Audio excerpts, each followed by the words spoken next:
So hello everyone, welcome to my channel. तो आज हम डिस्कस करने जा रहे हैं एटम्स के प्रीवियस ईयर क्वेश्चंस जो कि हमारे एमसेट में आए हुए हैं। अगर आप कोई भी प्रीवियस ईयर देखेंगे, चाहे जेई का हो, चाहे नीट का हो, चाहे एमसेट का हो, सीयूईटी हो, कोई भी एग्जाम हो, अगर इस चैप्टर से कोई क्वेश्चन आ रहा है तो मेनली जो बेस्ड होता है वो क्वेश्चन वो इमेजन स्पेक्ट्रम सीरीज पर रहता है। Lyman series, Balmer series, Brackett series, Pfund series में।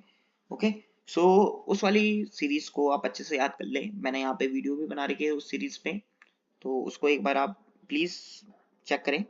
नाउ हम पे जो पहला क्वेश्चन है यहाँ पे, in a hydrogen spectrum the shortest and the longest wavelength of the Balmer series are lambda 1 and lambda 2 respectively. The Rydberg constant of a hydrogen is.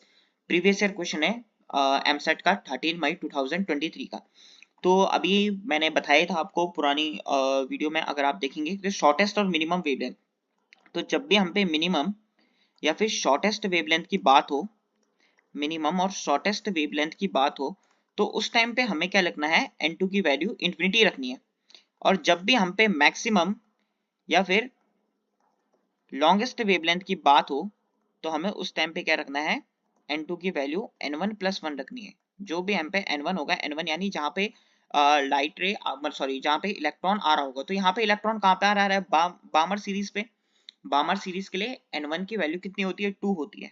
ठीक है, तो अभी हम देखेंगे यहाँ पे। सो हम पे फॉर्मूला होता है 1/λ is equals to r times of 1/n1 square minus 1/n2 square for hydrogen atom. तो z इज इक्वल्स टू 1 हो जाता है। अगर हाइड्रोजन एटम ना दिया हो तो यहाँ पे हमें z को भी क्या करना है, मल्टीप्लाई करना है। तो हम यहाँ पे देखेंगे सबसे पहले मिनिमम वेवलेंथ के लिए। तो मिनिमम वेवलेंथ के लिए वेवलेंथ कितनी है, λ1। So 1/λ1 is equals to r times of n1, हमारे पास यहाँ पे 2 हो जाएगा, और n2 की वैल्यू कितनी हो जाएगी, इन्फिनिटी का होल स्क्वायर हो जाएगा। तो 1/∞ हम पे 0 हुआ, तो ये कितना हो जाएगा, r/4। तो 1/λ1 हम पे कितना निकल गया, यहाँ से r/4 निकल गया। सेम अगर हम मैक्सिमम देखें तो मैक्सिमम के लिए हम पे लैम्डा क्या दे रखा है, λ2 दे रखा है।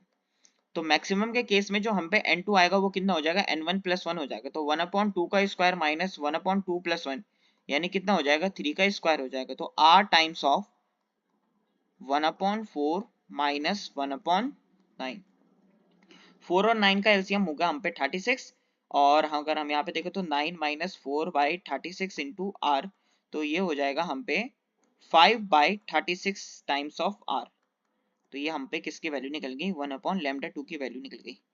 1/λ2 की वैल्यू निकल गई। अगर आप ऑप्शन को देखें तो सभी ऑप्शन में क्या है, 1/λ1 माइनस 1/λ2, 4/λ1 माइनस 9/λ2, 9/λ1 माइनस 9/λ2, 9/λ2 माइनस 4/λ1।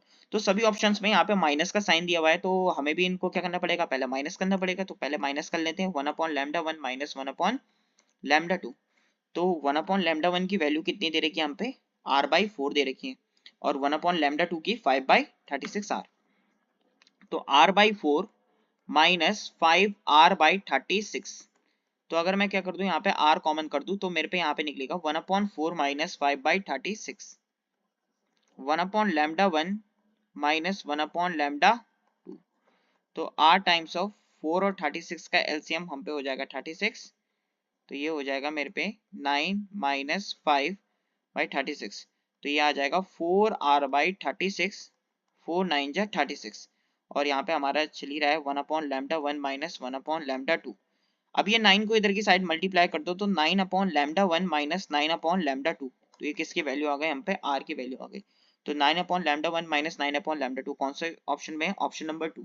सो इस क्वेश्चन का राइट आंसर कितना हो जाएगा, ऑप्शन नंबर 2। Thank you.